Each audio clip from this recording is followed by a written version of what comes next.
Hi, my name is Gareth Collier. I currently operate as a director, shareholder, and senior financial planner at Crue Invest, which is an independent financial planning practice based in Cape Town. Having previously finished my BCom undergrad studies in financial management, I was introduced to the financial services sector in 2012, where I worked at a large, well-known insurance brand. After 3 sort of busy and successful years there, I decided to make the move over to the independent financial planning space, and in 2012 joined Crue Invest. With July being South Africa's savings month, we thought we'd come to you with some helpful savings tips to maybe get you through some of these tough times. Probably the best tip I ever received was actually from my dad, where he worked for a business which was involved in selling product around the country. It's a very well-known brand. And part of that was obviously moving that product within the country, but bearing in mind that, when it was sold in the various shops, the price couldn't necessarily be different. So what they used to have is this little motto around, the money we make is the money we don't spend. And what they meant by that was that in order to make sure that they made profits on their sales, they had to control their expenses more than being able to increase their sales prices. How this sort of affects us in our personal capacities is that the vast majority of us are probably earning a fixed salary, which means that it's not particularly easy for us to increase our earnings. So the easiest way then is to look the other way and say, well, what do we actually spend on month to month? By understanding what our expenditures are, that helps to assess whether we're spending money on things that we actually need, things that our families need to get by every month, or are we possibly maybe wasting a little bit of money on those things we would call wants, things that we could, if we really wanted to, possibly cut out of our monthly expenditure.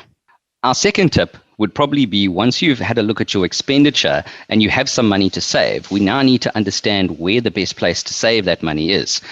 We then need to look at what are the correct savings vehicles. These are the products that are available for us to actually save our money into every month that are appropriate for what you're trying to achieve. Keep in mind that we are always going to have those emergency expenditures, things like, broken appliances at home, possibly unforeseen doctor's appointments, things that are relatively expensive. We know they're going to happen, but we don't quite know when they are going to happen. For those, we definitely recommend that we've got easily accessible cash. So if we use the likes of a bank savings account, or even for those that have home loans, check if your home loan's got something called an access facility. Here, you can put extra money into your home loan every month that you intend on saving. You won't earn interest on the money that you put into the bond. However, those additional contributions will end up saving you interest over the long term on those bond repayments. And remember that the access facility is exactly that. If you need access to those funds, you can withdraw them as and when you need. Something else to look at when we are assessing savings vehicles is if you have expenses that you know are coming up, maybe the likes of a car replacement, or maybe your kids are having a wedding in a year or so. We need to then look at where can we put money that's accessible, but maybe going to earn us a little bit more interest than just leaving in our current account. There, we would definitely still recommend the likes of a 32-day notice deposit, or maybe even a fixed deposit if you have the money available up front, that is going to earn you a bit more interest than what your savings account is going to generate. Once you've looked at your expenses and decided what you can afford to save every month, and you've looked at those savings vehicles and found the appropriate one for you, our suggestion is that we try and automate those savings. We have habits where we tend to, when we get money in, feel like we need to spend it.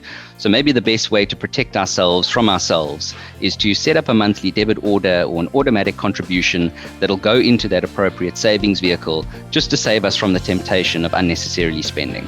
Those would be our 3 top tips for July Savings Month. All the best for everyone out there, and this has been Gareth Collier for Crue Invest.